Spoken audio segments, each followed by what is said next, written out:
सर्वधर्मस्वरूपिणे अवतारवरिष्ठाय रामकृष्णाय ते नमः।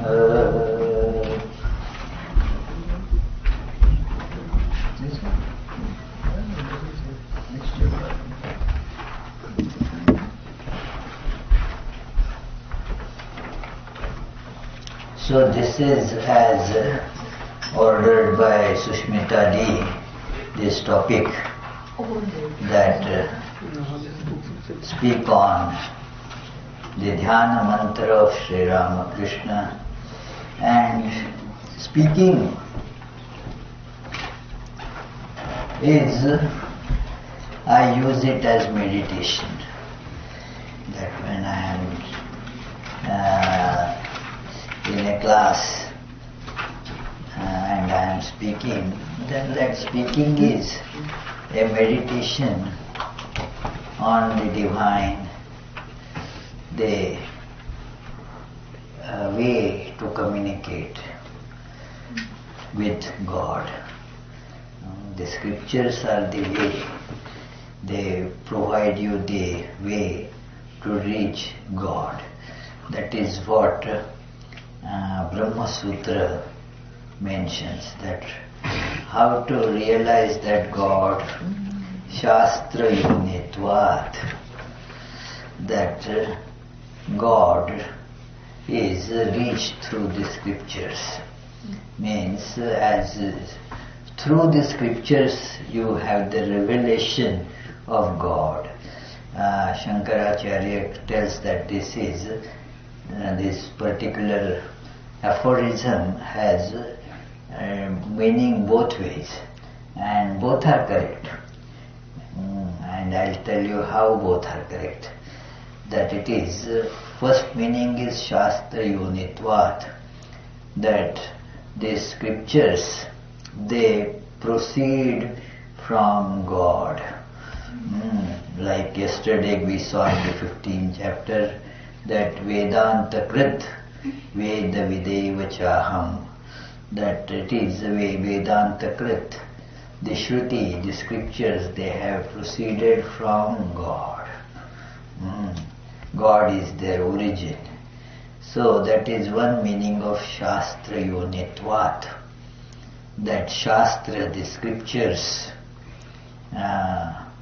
they become the cause for the realizing of God. God is their cause and they become cause of God too. In the sense that through scriptures you realize God. And you will find. That is, the proof of existence of God is that there is knowledge. And who made this knowledge? If the knowledge is great, then the knower from whom that knowledge proceeds must be greater. And he gives an analogy there that if say a scholar, a poet writes such wonderful things, now that writing expresses only a part of his knowledge. A writer will not be able to express more than what he knows.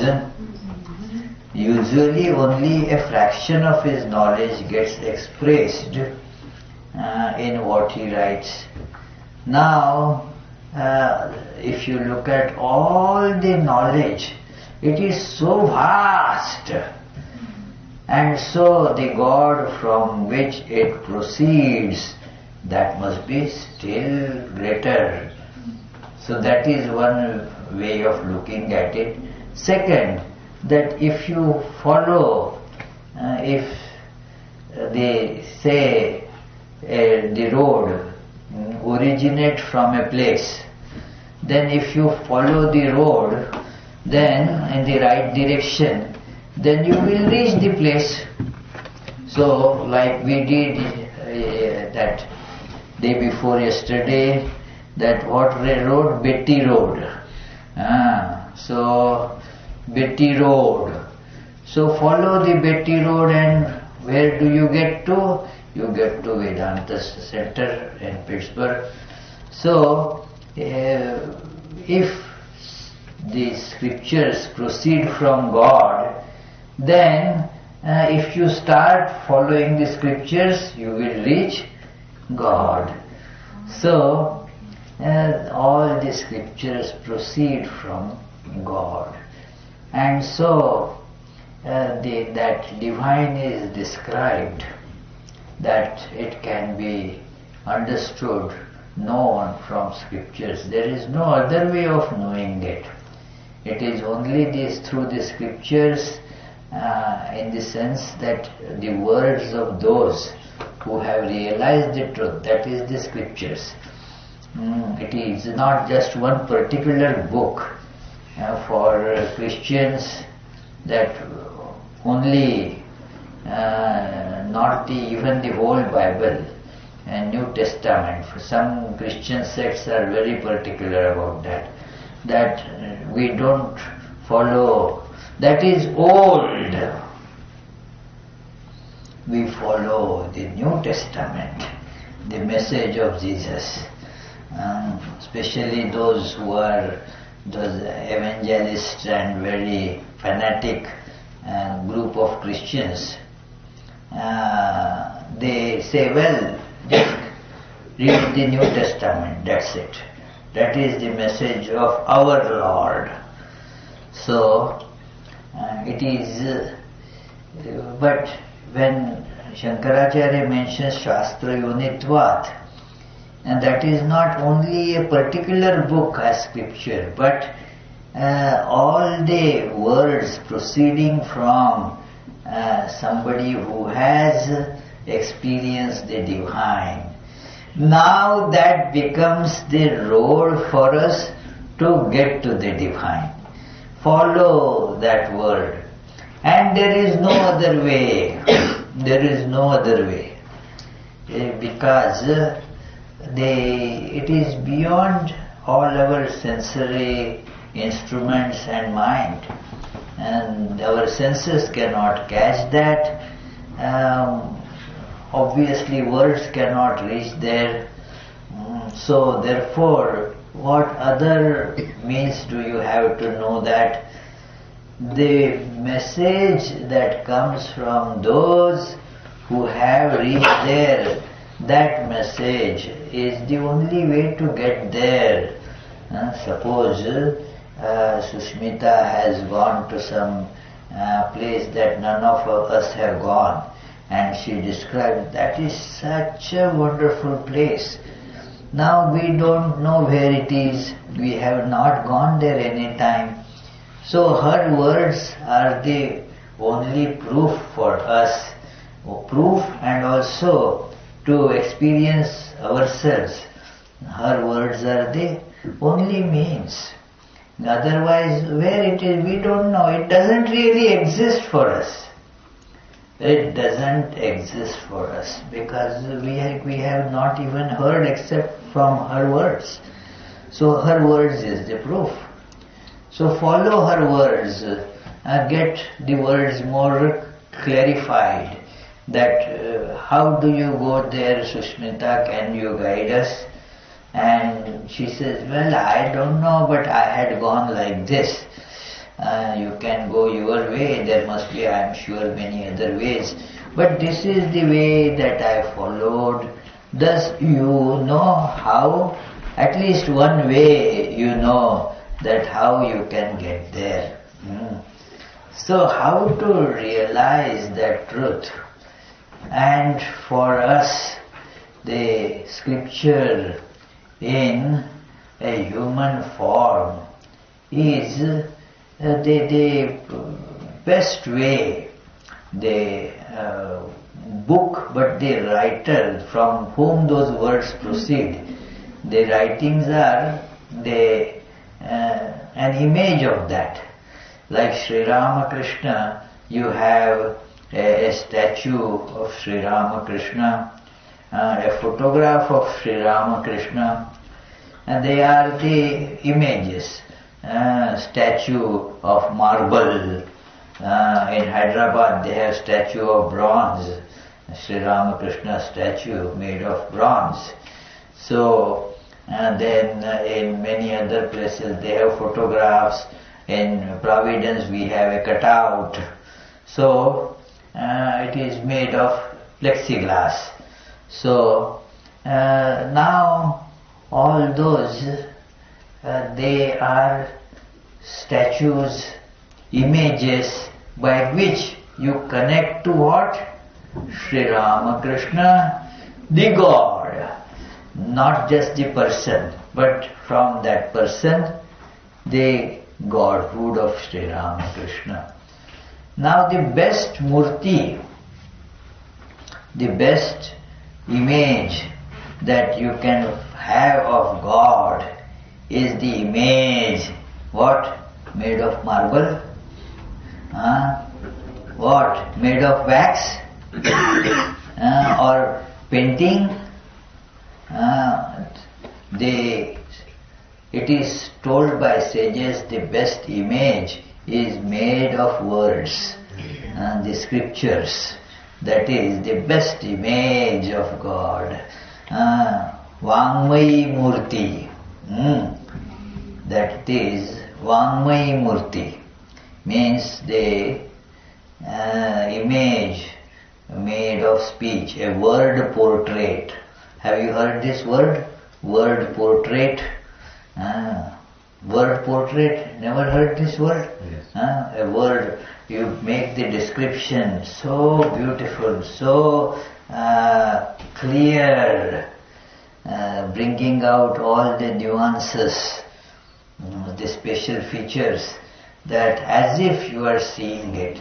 Somebody was describing that some place, I don't exactly remember, that so vividly, and saying that, Swami, you must go there, it is like, and I said, your description is so nice, I don't need to go there anymore, you have described it so well for me. So that is such a nice picture, a word portrait. So it is,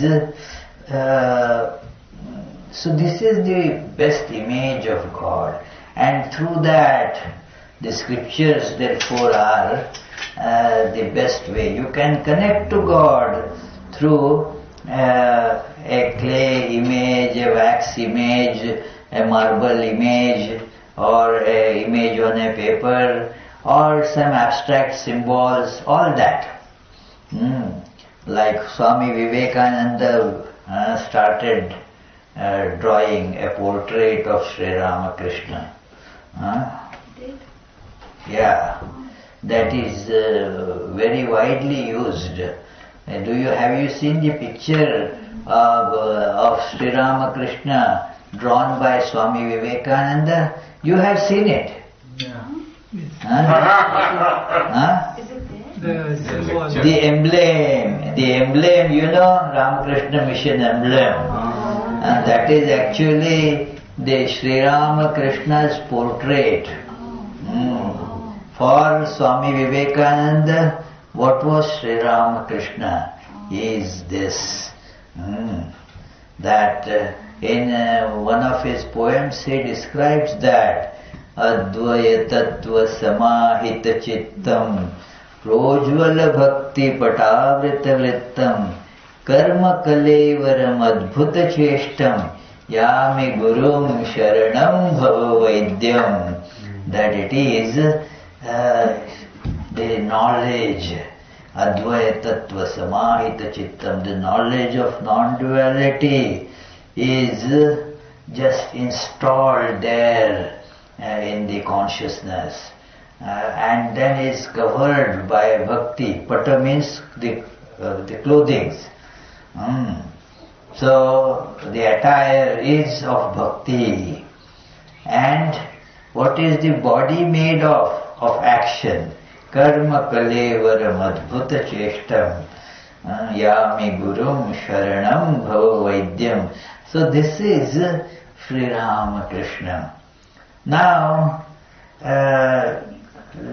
it is so powerful a picture of Sri Ramakrishna that in Ramakrishna mission, that is the emblem. All the books published by Ramakrishna mission, they have that symbol.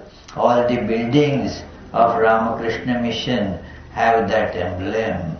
So it is that image. What is Sri Ramakrishna? It is the goal and the way. Like Jesus said, I am the goal, I am the way. So Sri Ramakrishna is Jesus in a different attire, that's all.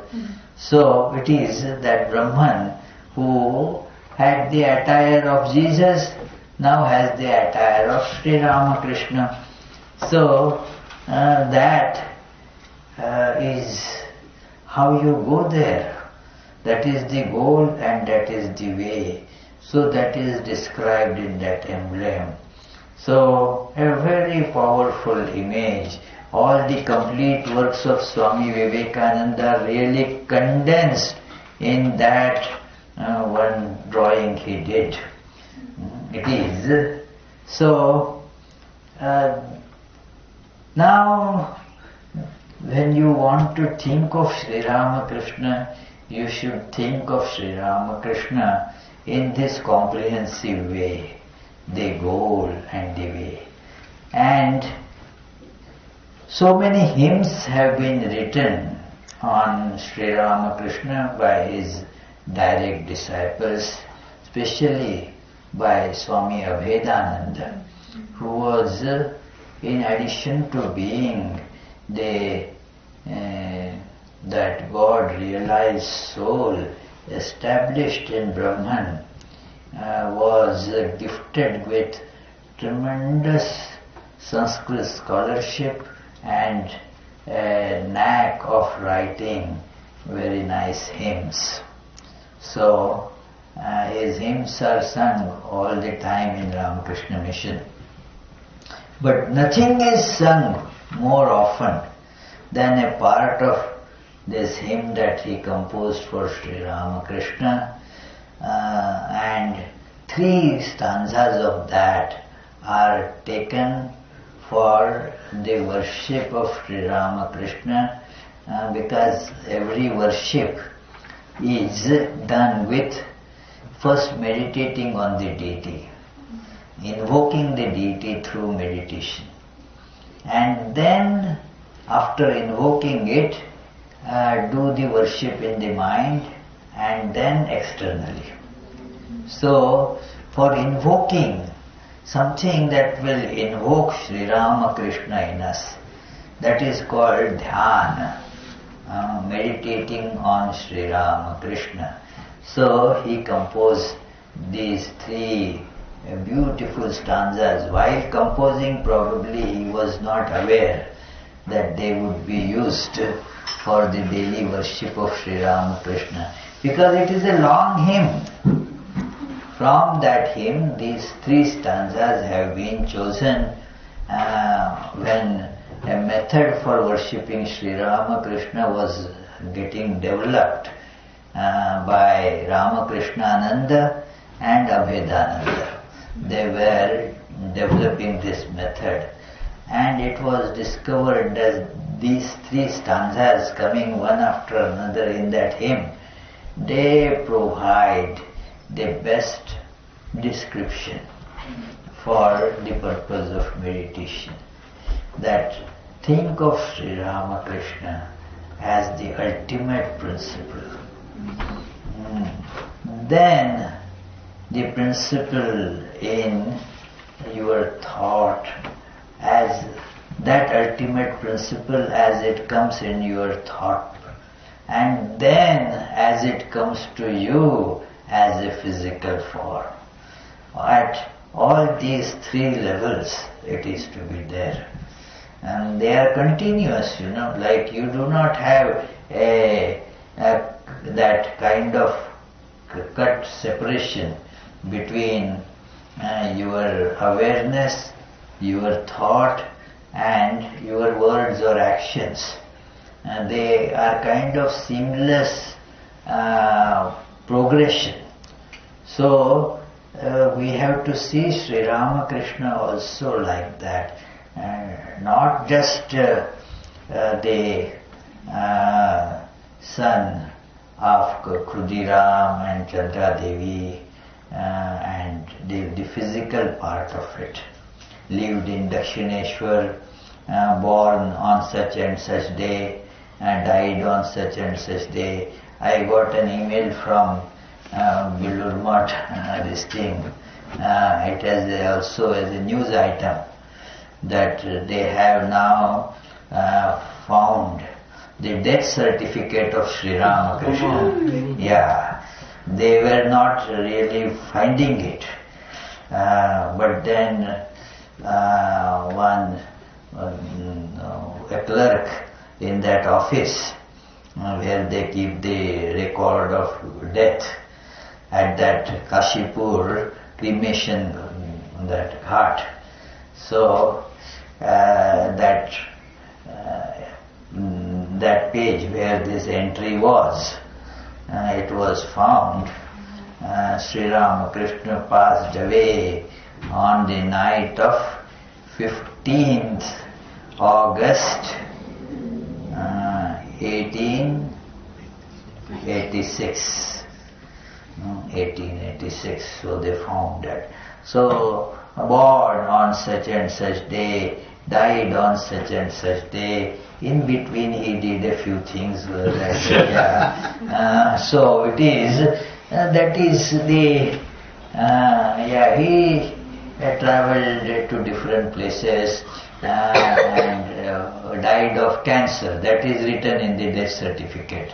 How he was died, he had a cancerous wound on his throat, and that was the cause. You have to write the cause of the death, because you don't have to write the cause of life, isn't it?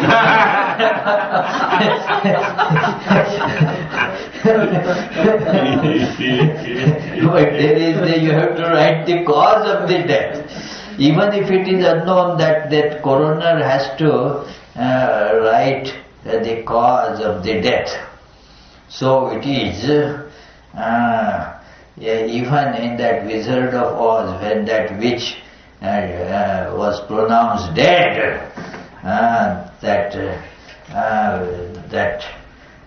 town, what is that town? In which that she lands there first. So, and then the coroner comes, I am the coroner, and I announce, says surely, definitely, unambiguously, and all those, dead, finally, dead. So, it is, that certification is there, that's died. So this is this thing of Sri Ramakrishna, looking at Sri Ramakrishna in a way of physical manifestation. Mostly we know that when Sri Ramakrishna's birth centenary was being celebrated in 1936, Swami Akhandananda was the president. So naturally he was approached to give a message on this birth anniversary of Sri Ramakrishna, centenary of birth anniversary.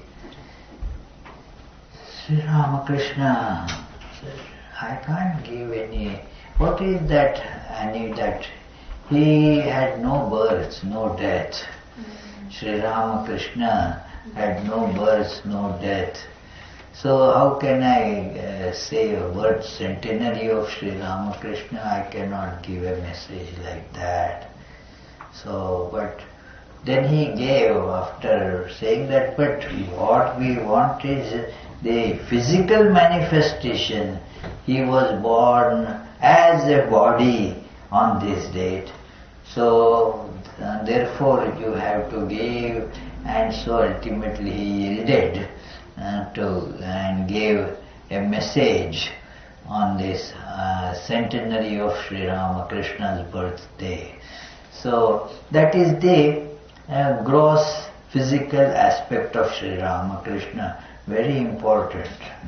But you have to see it at a more comprehensive level, that it is what Sri Ramakrishna is, and that we see, at it is that a person, a physical appearance, which is you judge by physical appearance, but it is not the ultimate thing. May appear very nice from outside, but the person is really crooked from inside, or not so good from inside. So that is physical appearance, but then there is the inner person may be different. So that is the thought level perception. At the level of thought is like this. We see both these.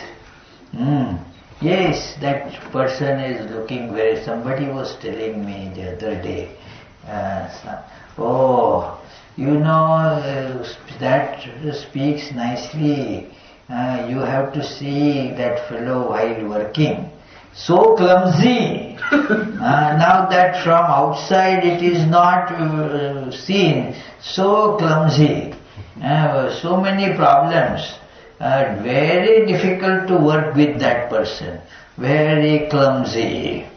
So that is an inner side that only the photograph will not be able to tell you, or date of birth and the date of death will not be able to tell you.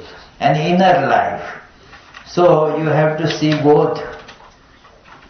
And also the third thing, the internal being, what we were discussing yesterday, the body, the mind and the soul. So, the soul. So, Sri Ramakrishna, as at all these three levels have to be meditated upon, then it is proper meditation on Sri Ramakrishna. And this hymn is so good for that. Hridaya Kamala Madhye Rajitam Nirvikalpam Sada Sada Khila Bhedatitameka Swarupam. That it is, think of that Sri Ramakrishna, Hridaya Kamala Madhye Rajitam, not on a flower, but on a flower of consciousness. Rid here doesn't mean a physical heart, you see, but the deepest aspect of our being is described as heart, Hridaya. It is the consciousness. So, in that lotus of consciousness, why lotus? To bring that element of aesthetic appeal to it. That flower, the lotus, is a symbol of beauty and love. So, that in that conscious lotus of consciousness, Hridaya Kamala Madhye, in your deepest level of awareness, where you feel your own self, I. Imagine that depth. In that I, now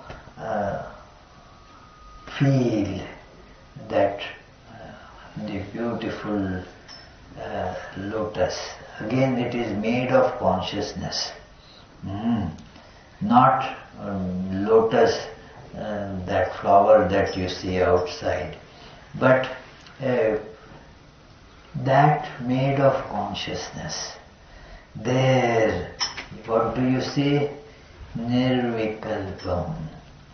Rajitam means making the luminous presence palpable, strong, impacting presence. That is the connotation of Rajitam. It sometimes is said that it is just in an ordinary sense somebody is just, you tell that person in Hindi, Birajiye, means just sit down, it is. But Raj, that Sanskrit word, it is from the root Rat, means to shine. The shining presence, Rajitam, Nirvikalpam, there is a shining. And what is that shine? Remember, it is made of consciousness and not this lamp. What light was yesterday in the class we were discussing, Jyotisham apita jyoti tamasa paramuchyate. That the light of all lights. It is, our Sarvagatananji was always very emphatic. And this is mentioned by Vivekananda also, that the imagery of light is the most commonly seen to illustrate the presence of God. And light is the strongest image. That God is light.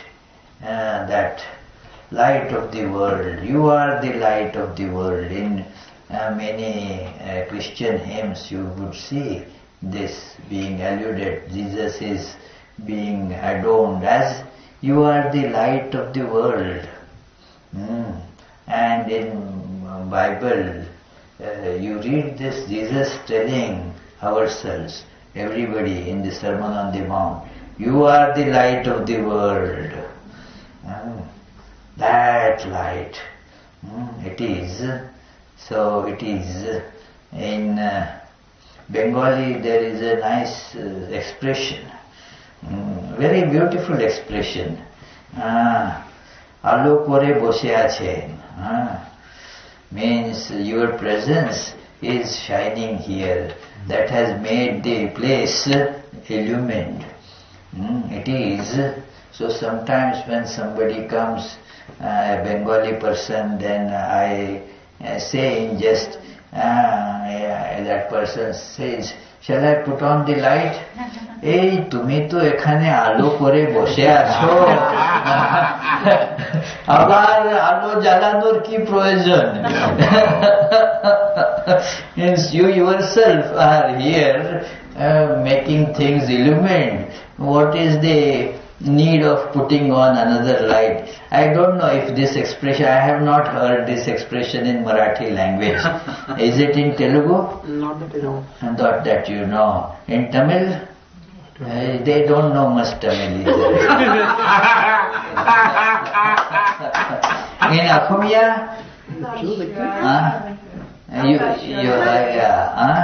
No. In Bengali I found this very commonly used. In both ways, Maharaj. Just sarcastically also sometimes used, yeah. And that fellow understood I am using it sarcastically. Because what is the need of putting on the light, you know? You are there, so it is. That is sarcasm. Yeah, it is. But the first half, that you are shining, you are light, and that is used often. Yeah, that particularly is. For good people. For good people, yeah. Like, it is not for example, now we can say. Yeah, it is. That is sarcastic. Look at that mischievous. I didn't know that Kunalda can be. From yesterday I was observing he is taking digs at me, but he won't go to that extent. I thought it is. No digs, Maharaj. All shoots. Arrows. Maharaj Krishna. when Krishna went to kill Kaliya, Kaliya said, "And why do you do this?" He said, "That's how I worship you." Oh, yeah. Whatever you gave me, I have to give you that. Yeah. So you are paying me back in the same coin, you mean?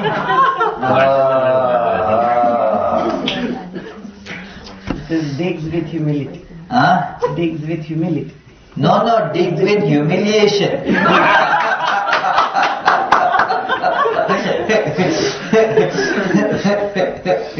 Okay. I will take that, what can be done, Yeah, and, assuming that it is done with love, so. It is, Maharaj. I cannot cook, I cannot do anything else, any other thing. I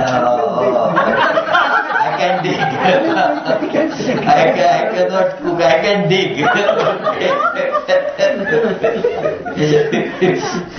Okay, and at home you don't get much scope, so here you can do. How did you know? I know, okay.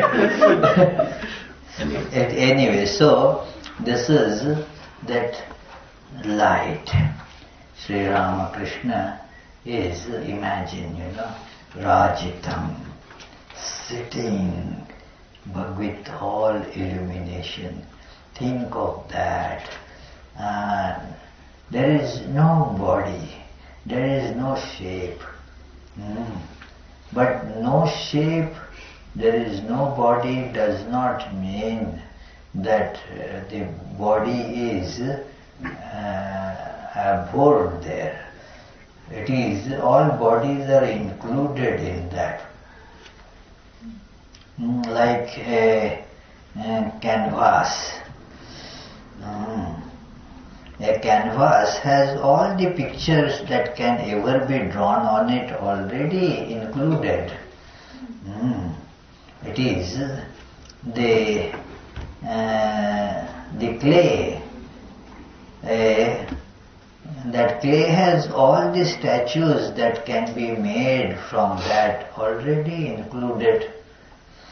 For that sculptor, as that famous saying of Michelangelo goes, that when asked, "How do you make all these statues?" he said, "I don't make statues, I just remove the excess stone,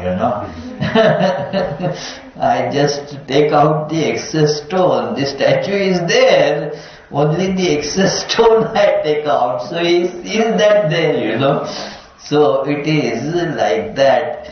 So there is no form, but all forms are included there. Whatever form you want to take, like that Sri Ramakrishna's, that legendary, that dyeing, and that dyer who would dye all the colors on the. So from the same drum of dye, he would, you want pink, okay, take pink. And do you want blue, okay, you take blue. Dipping in the same.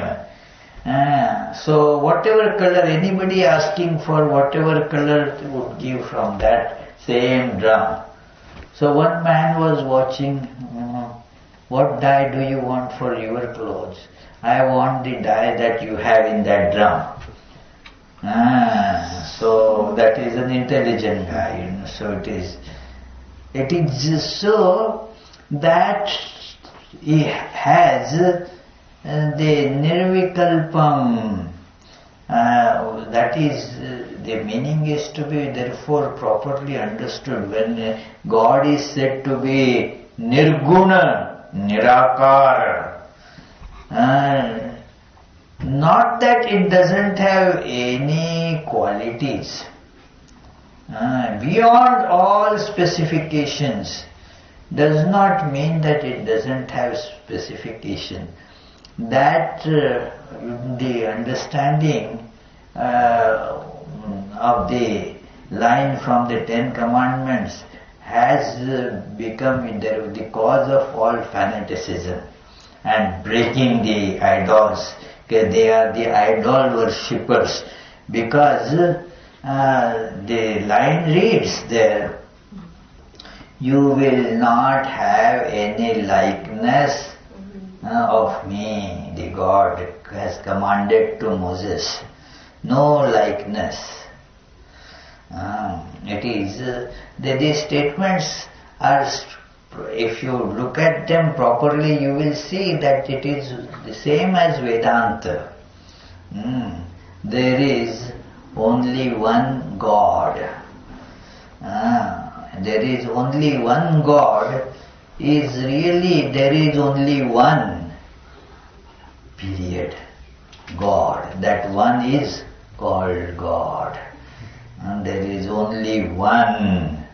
And not that that particularized God is the only God. All the other people who are worshipping other gods will have to be massacred.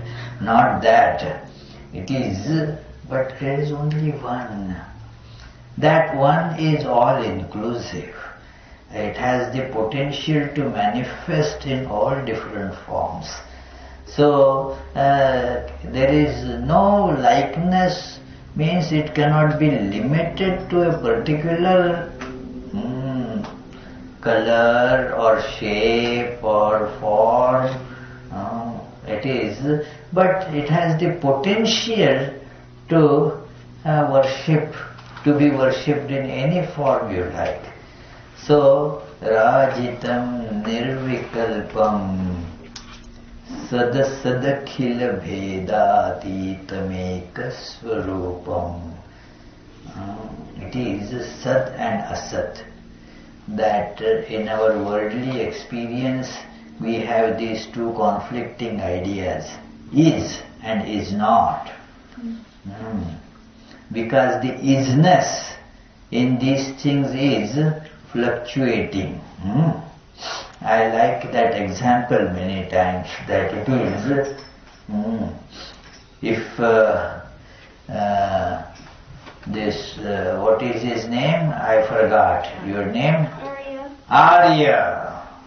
So Arya stands in front of the mirror. When you stand, have you ever stood in front of the mirror? All the time. Never? All the time. All the time? Yeah. Oh. We are going to remove all mirrors from you. So, if you stand in front of the mirror, you want to quarrel with him on this one? Okay. Okay. She is trying to protect the sun, that's what she is. Okay. Oh, I see. You don't like to protect the sun. No. All honesty, transparency, full transparency. Okay. So, very good. So, you stand in front of the mirror, then what do you see? If you stand in the front of the mirror, whom do you see in the mirror? Myself. Yourself. You are there in the mirror? You, But you see yourself in the mirror? You see The yourself? reflection of myself. The reflection of myself. A reflection of myself. A reflection of yourself, exactly. Very correct. Now you move away from the mirror. Is your reflection still in the mirror? Does it stay there? That you stood in front of the mirror, you saw, then you went to school. Do you go to school? Yes. Never? Okay. Okay, you go to school. When you go to school, are you still there in the mirror? No, gone. So, everything in the world is, there the existence is reflected existence. It is a reflection of existence, like this. He said that when you stand in front of the mirror, then you see me there. Not me, my reflection. So, when the existence is standing in front of something, then you feel that there is that existence. When it removes, there is no existence. That is why in whatever you see, they are created things. They get into existence for some time and that existence is gone after some time. They really never existed. Like he said, that it is not I, it is my reflection. So the existence gets reflected in the forms. There is only reflection of existence. Had that been really there, then when he goes to school it would have still remained there. It is only reflection, so it is really not there. So we don't really exist, it is only reflection of existence. The Sat, the existence is reflected there, and therefore it is not there all the time. It is not real, it does not really exist, because that Sat becomes Asat, existence becomes non-existence. So, well, what about that person? I asked somebody, oh, is no more. Means that existence now became non-existence. It was there. So everything before creation was not there, and after death it is not there. And in between also, therefore it is only an appearance. What? Isn't it? Before you stood in front of the mirror, you are not in the mirror. After you move away from the mirror, you are not there anymore. So, existence in all these forms. Do you get it, Namrata? It is all temporary. It appears and disappears. Sad Asad. This is how we see this world. That is and is not. Everything is a mixture of is and is not. So now Sri Ramakrishna is being described, this conscious reflection or conscious image of Sri Ramakrishna, made of consciousness, is beyond Sad and Asad. Sad Asad Akhila Bhedatita. Beyond this appearance of Sat and Asat, that real Sat, that real existence is Sri Ramakrishna. So then Prakriti Vikriti Shunyam Nityam Ananda Murtim. There is no change, Prakriti Vikriti. Prakriti and Vikriti, what is this? That root is Kri. Kri means to do. And Prakriti means something that gets naturally done, as it were. It naturally happens. You do not make a particular effort to do it. Like all creatures, they, without any training, they naturally go to the food that is intended for them. So whatever food, they will go towards that. No training is needed for that. It is whatever is instinct, it is instinctive. That is natural, is that instinctive, automatically. Sometimes in the same place you have these eggs of chicken and eggs of ducks, and sometimes the same mother bird hatches both of them. Can't see the difference. But when they come out of the eggs, now the the chickens won't go to water, the ducks instinctively would run towards water. And Prakriti, this is called Prakriti. That is how their particular nature is. And what is Vikriti? When that particular nature is directed to something that is, it is further downgrading it. That is called Vikara, Vikriti. It is. So, it also, Prakriti automatically degenerates into Vikriti.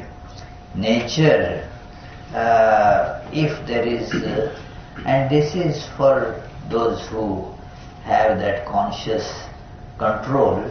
So, if they do not direct that nature to a conscious evolutionary process, then the degeneration or Vikriti is automatic. So, Prakriti and Vikriti.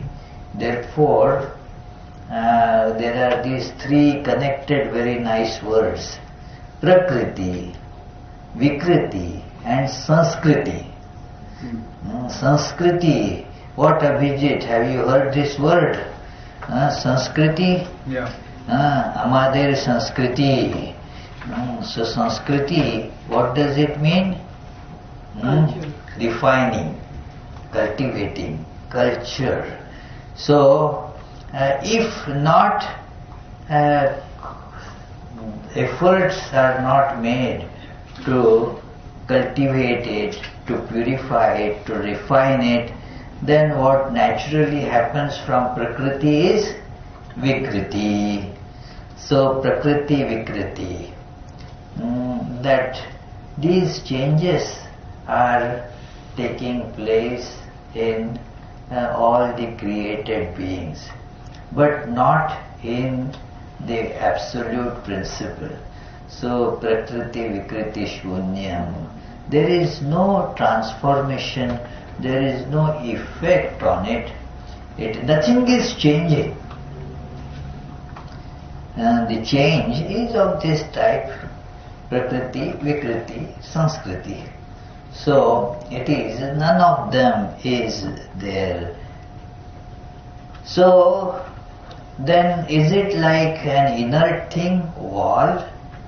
No, Nityam Ananda Murtim, always in bliss. That awareness of bliss never goes away. That is that Sri Ramakrishna. Vimala Paramahamsam Ramakrishnam Bhajamaha. Vimala means there is no dirt on it, no impurity there. It is pure. So Vimala Paramahamsam, Supreme Self. Hamsa is a symbol of self. So Paramahamsa means the Supreme Self. That is Ramakrishnam Bhajamaha. That we meditate on that Sri Ramakrishna. Now the next level is the thought level. Nirupamamati sukshmam nishprapancham niriham gagana sadrishamisham sarvabhutadhivasam trigunarahita satchid brahmarupam varenyam vimala paramahamsam Ramakrishnam bhajamaha. That it is very subtle, nirupama, uncomparable. You cannot compare that with anything. And this is a thought. How to describe it? It is indescribable. That is a description. It is description, like that our devotee John would say. It is Swami, it is unbelievable. Why you got so late by today? Swami, the traffic was unbelievable. And first I used to take it literally, oh my goodness, what happened? But then every day that was the expression, that the traffic was unbelievable. So I stopped believing it. Because anyway it is unbelievable.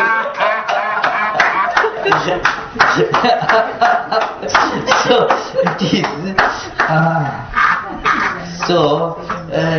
not in that sense. There is no imagery to it. I don't have words to describe it. Nirupamam ati sukshmam. So beyond description, it is said to show that I am seeing it, but I cannot describe it. Our thoughts, when it is at the level of perception. It is, but not describable. There is, you cannot find the words that will be able to fit your perception. Swami, is this a description of the formless, impersonal aspect in the form of Sri Ramakrishna? What is? It is formless in the sense of describable form.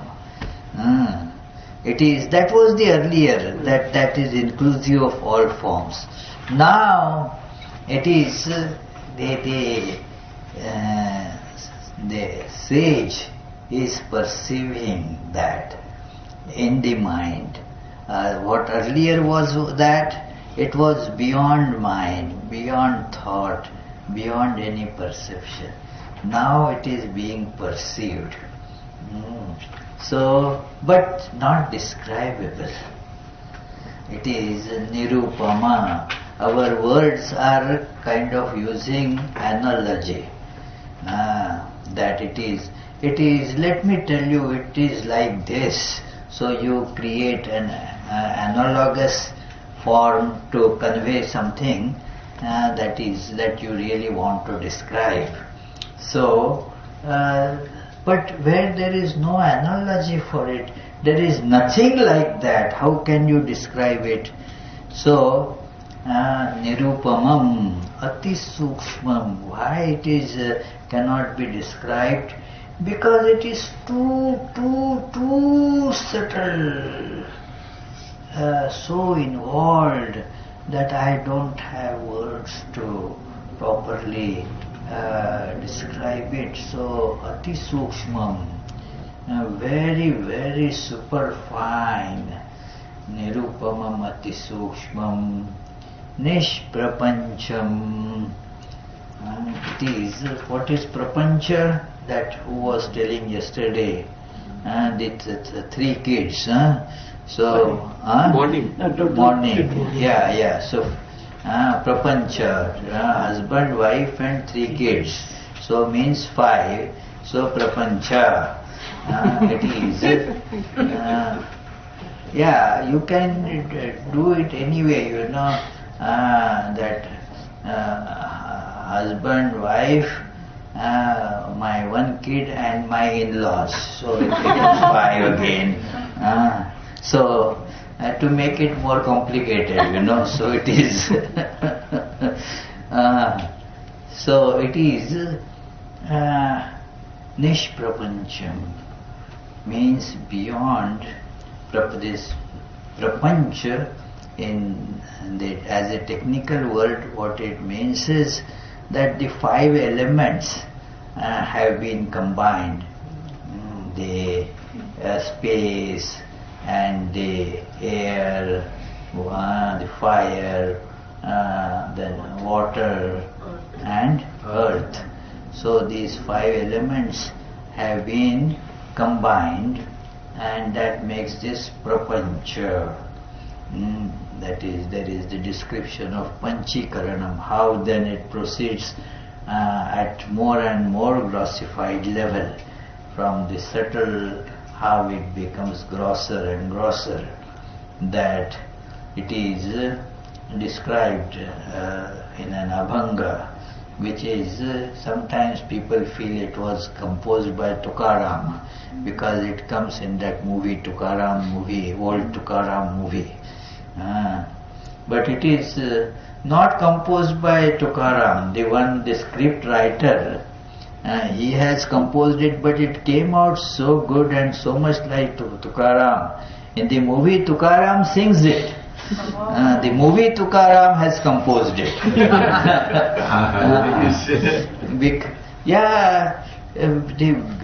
After this movie came out, and many scholars of the Tukaram literature approached that script writer, that where did you get it? I searched all the that different volumes of Tukarama's those Abhangas. I didn't see it. It is how will you find it? He never composed it. It is he composed it, but he describes this process, how the things grossify there. Adi bija ekale bija ankurale rope vadali. So it is eka bija poti khare koti koti janma gheti. So from that one seed, all this prapancha comes through different combinations and grossification. So Adhi bija ekale. So you have heard that Abhanga? No? Oh. So in that Tukaram, old Tukaram movie, have you seen that movie? I've surely seen it. Okay. Black and white. Yeah, it is sometimes in 1930s probably it was made, it is a very nicely done movie. So, but then in the movie they bring lot of imaginary characters and all that, So, there are many imaginary characters there that you do not find in the life story, historical life account of Tukaram.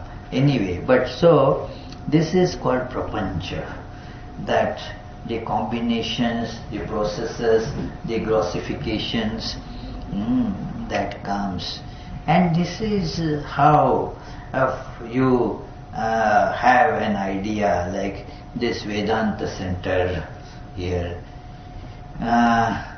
that devotion for Thakur, devotion for God, and the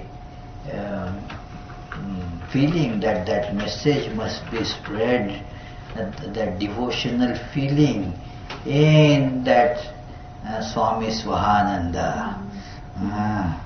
That so conceived, there the idea was conceived, that okay, Pittsburgh has these devotees, so maybe a house can be put there,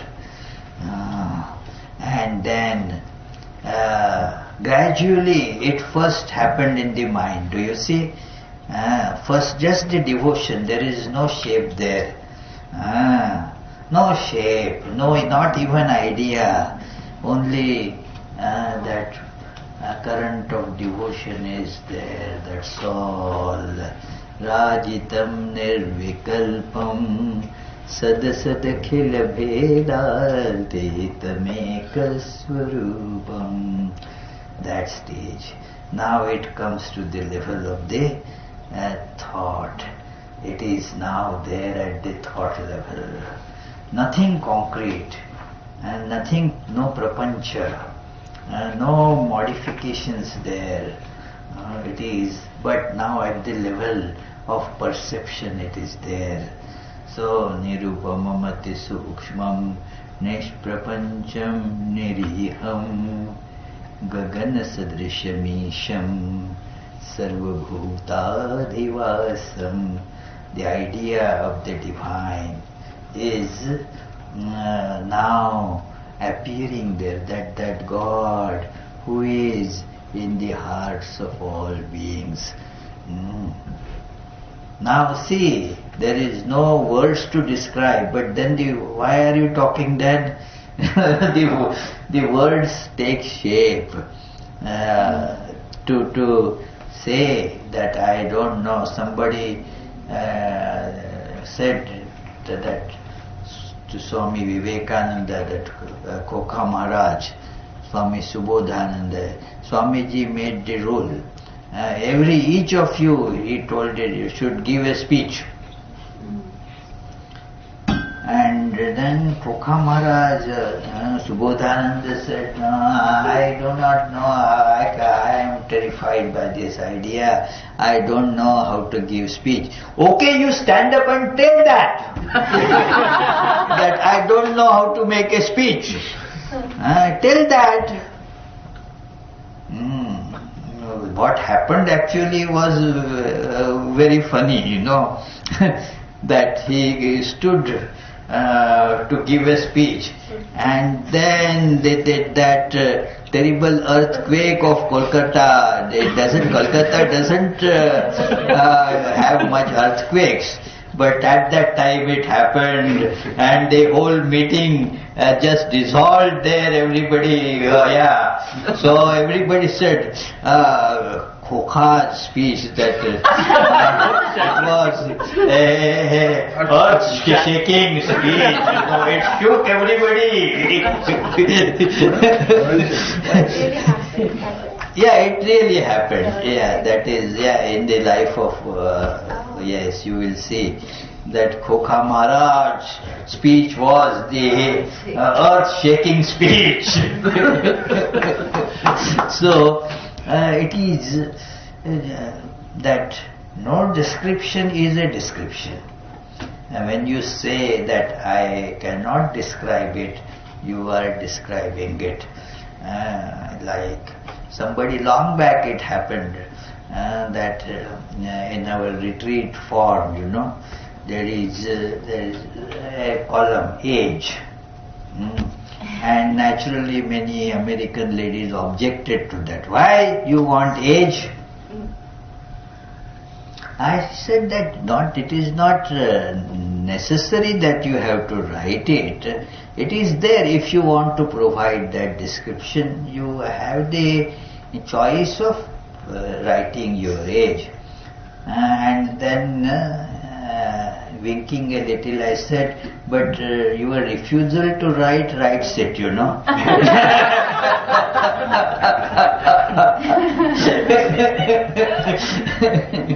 So it is that when you say, no, I don't want to tell, unconsciously you tell it.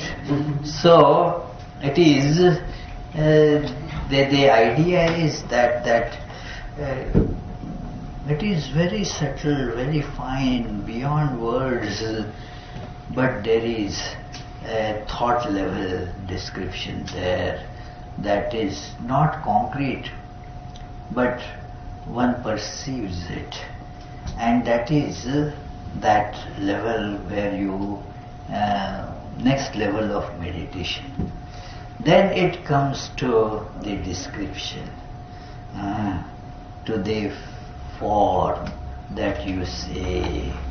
Now Sri Ramakrishna, that Sri Ramakrishna, who is, as we saw in the beginning, Sadasadakila Bhedatitameka Swarupam, that Sri Ramakrishna, through now in the thought process, that yes, now Vedanta Society Center of Pittsburgh, from that level, now it has come to thought level, now it has assumed a building, devotees, the organizing setup, president, that Kunal, that Kunal Ghosh. Are you president? Is he president, Kunal Ghosh? No. No. You don't have any particular post. There is one, but others do all of that out of kindness. No. But organization means you have to have all that, the office bearers. Do you have a president, Hari? Yes. Who is your president? Ramesh, where is he? Doing presidential duties. He is doing presidential duty. He's a surgeon, so always busy. He's on call, Maharaj. He is on call. Okay. Yes. Okay. Very good. So there has to be a president, a secretary, an executive body, and so forth. You see. So all that is there. Now it is a concrete Vedanta society. But we must remember that this is the concrete form of Thakur, Sri Ramakrishna. But it is meaningful only if you have the other forms, the earlier subtler form there, and then the ultimate form of Sri Ramakrishna, which is formless, beyond all forms. Then this form of Vedanta center becomes meaningful. Otherwise it is not meaningful. It has nothing, it can't do anything. Lifeless. So it is like the food without any nutrition. So it is no more food as such. So Sri Ramakrishna at this level, that what is it? The last verse, Vitaritumavatirnam Jnana Bhakti Prashanti Pranaya Galita Chittam Jiva Dukha Sahishnum Drita Sahaja Samadhim Chinmayam Komalangam Vimala Paramahamsam Ramakrishnam Bhajamaha. Now, out of compassion, somebody asked this nice question yesterday, that how can that being, when you see that all is that one reality, how can that person give advice to anybody? All is Brahman, so whom to teach, whom not, So where is the teacher and student and all that? All is one, all are God. When somebody sees that all are equally, all pervading divinity in all, then where is the point in giving an advice to anybody? Nobody is ignorant. Why would teach that one who already knows? Why do more advice there? It is in Sanskrit, it is called Pishta Peshanvat. Means that what is the point in putting flour in the grinding mill? Already it is ground. So no point in further putting it in the grinding mill. So it is, but when it becomes possible, when this being has realized the truth, and this is again very logically inexplicable phenomena. Please, this is to be remembered, that logically it cannot be experienced or explained, Logically it cannot be explained.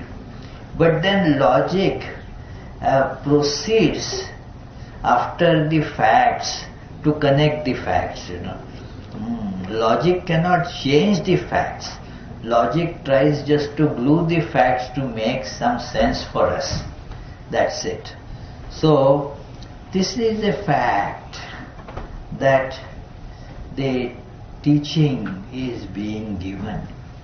So, the God, that very thing which is beyond all specifications, and even without sada khila bheda, there is no division there.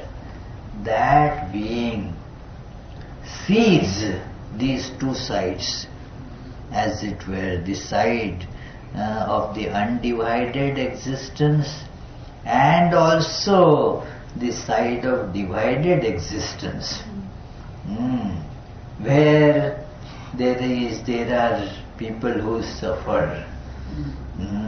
Why are they suffering? Because they are not having this knowledge.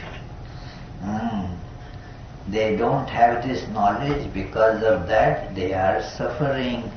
So give them the knowledge. Out of compassion, therefore, this person starts giving advice. And how to do that? How can these people be able to connect to you? You have to come down to their level. So become a human being. Then they will be able to connect with you. Otherwise, teachership doesn't function. That is why we go to a human being to learn. In Vittal school, what Vittal? Do you have non-human teachers appointed there? No, they are. You don't in the computers. For the job. You are not asked to, but they operate by human beings, So only human beings can get the post of teacher. They don't put a dog as the head of the school. Therefore, God also has to assume the form of human. Compassion is being given as some kind of motivation in the third one, but in the second one there is no motivation as such. So why that grossification has happened at that time? Good question, very good question. And so we cannot actually say why it has happened. We need an intermediate platform, so that has been given there. It is given in the language, as it is described, para, pashyanti, then madhyama. So it is this pashyanti level is necessary for that, to get it. That is why the Ganges, we say divine Ganges that was flowing in heavens. And now how to bring it down to the earth? So because in the heaven its flow was so powerful that people on the earth would not be able to withstand that. So Shankara was requested that let its speed be reduced by putting it in your locks, the imageries that Shankara's locks so complicated, So the flow of Ganges will thus get moderated, and then it will come down from the Himalayas. Still it is so powerful. So that is how that sada khila bheda, that to come to our level there has to be an intermediate level that is given, so that we human beings will be able to get a feel of the transition. So therefore karuna, you are right that at that level there is no motive, because motive involves the idea of cause and effect. So, since that is not there, you cannot have even the idea of any motive there. Motive is therefore can be supplied only at this level. That because you feel compassion. Now, vitaritum avatirnam jnana bhakti prashanti, that this solace in all these forms, knowledge, devotion, and thus through that the peace, prashanti, and full of tremendous love, melted in love. That is Sri Ramakrishna's form, love incarnate. That pranaya galita chittam jiva dukkha asahishnom, cannot withstand the sufferings of the people, and that is why he has taken this form. Pranaya galita chittam jiva dukkha sahishtum. Then Dhritta sahaja samadhi. But then the teacher has to come down to the level of the student and just remain at the level of the student, or what? Uplift the students. If the teacher doesn't come down to the level of student, then the students have no use for it. And if the teacher doesn't have the other end connected to the higher level, then again students just remain, they don't have anything to learn. That it is like a little child. Like if suppose he is asked, hey, how are your teachers? Sarvagatananji tells this story that our teachers, they don't know anything. They ask us questions.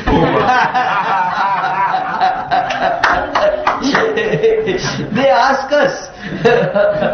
So it is. So the student has to be uplifted. So samadhi, that is Sri Ramakrishna is coming at our level and yet is not remaining at our level, goes to samadhi. So that Ulka knows that it is possible for me. Look, that he is coming here and going up. So if he is able to do, I am also able to do it. I am as good a human being as Sri Ramakrishna. That is the beauty of incarnation. The incarnation is a human like us. And in Hindus we have, our ways of worship have different. We have the worshipping of symbols. Like we worship Om, some such.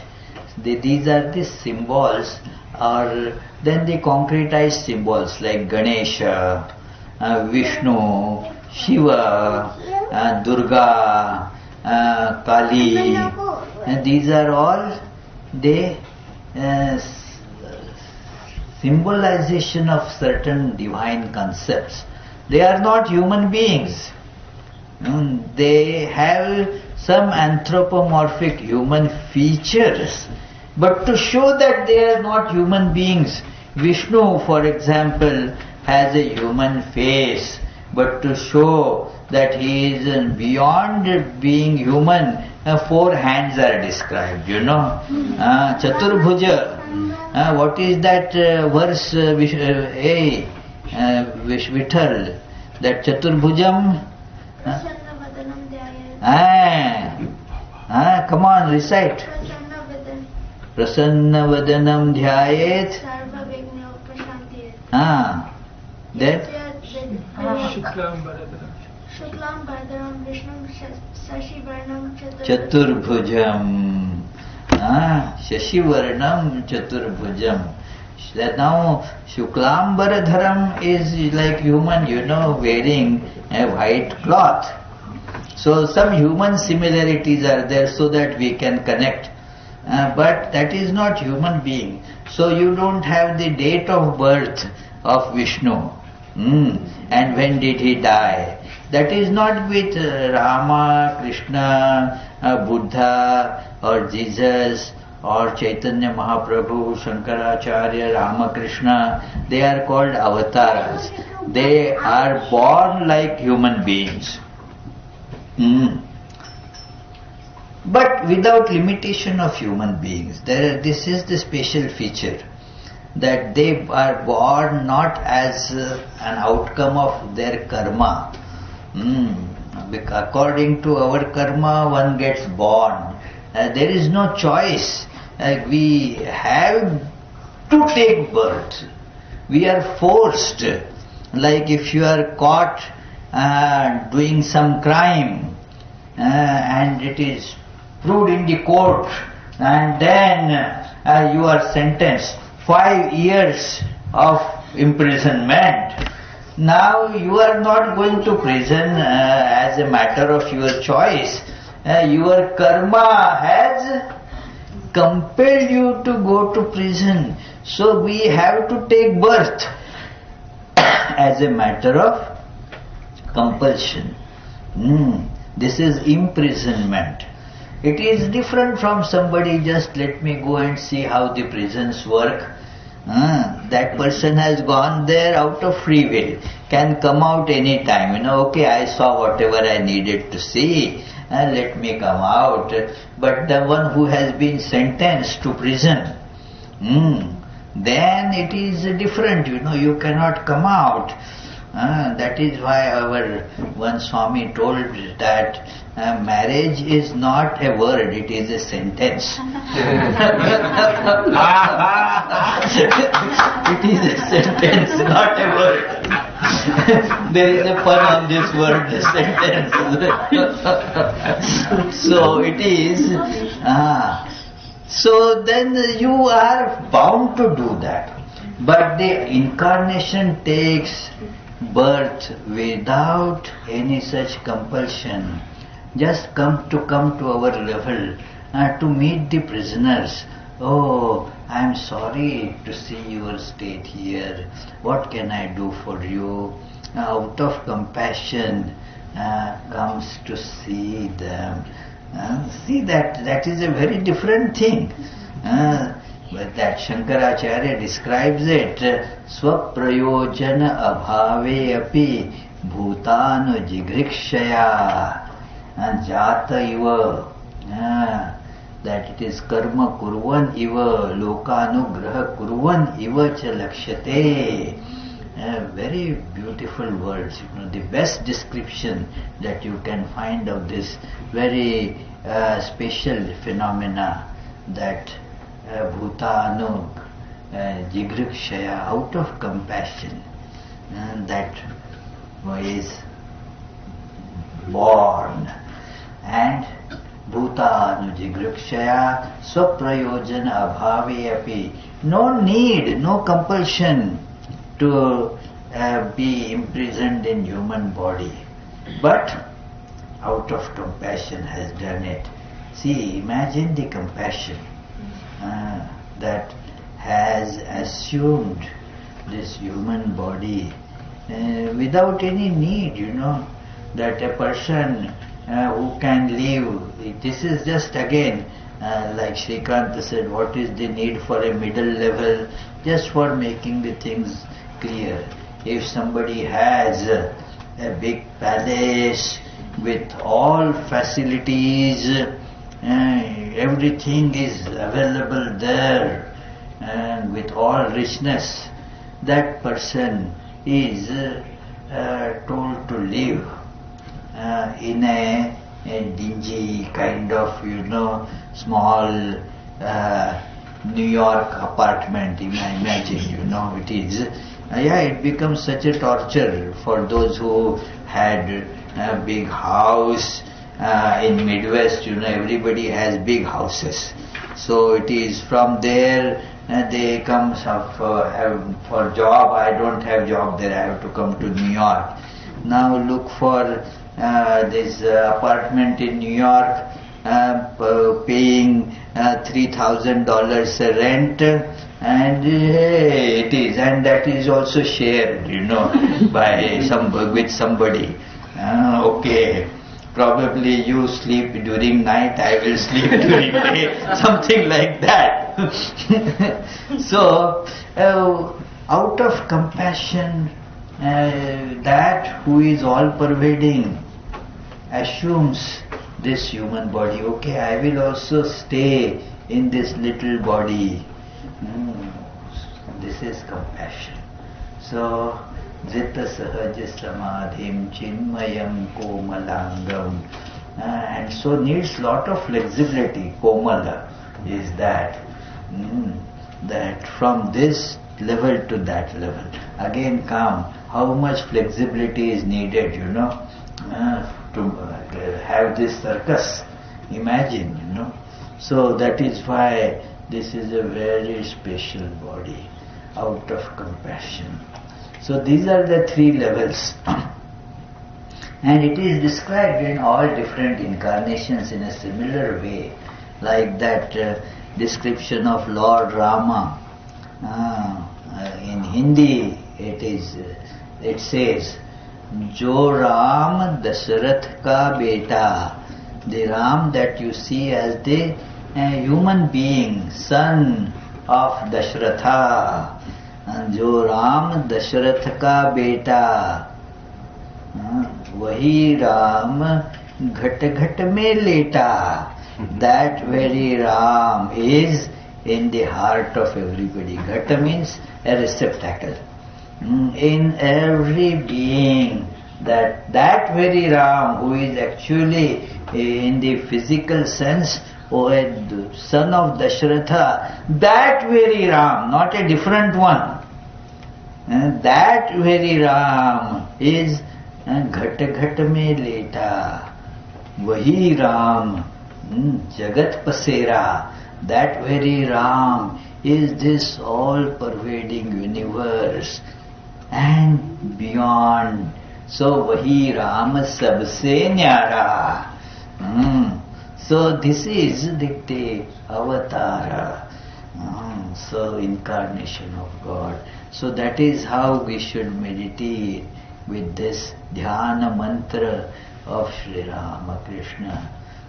I think we have already taken more time than was allocated for this, so we shall now go to the next program. Already some little children are here, so let me listen to their stories. First shloka is Nirgun Nirakar, second like Sagun.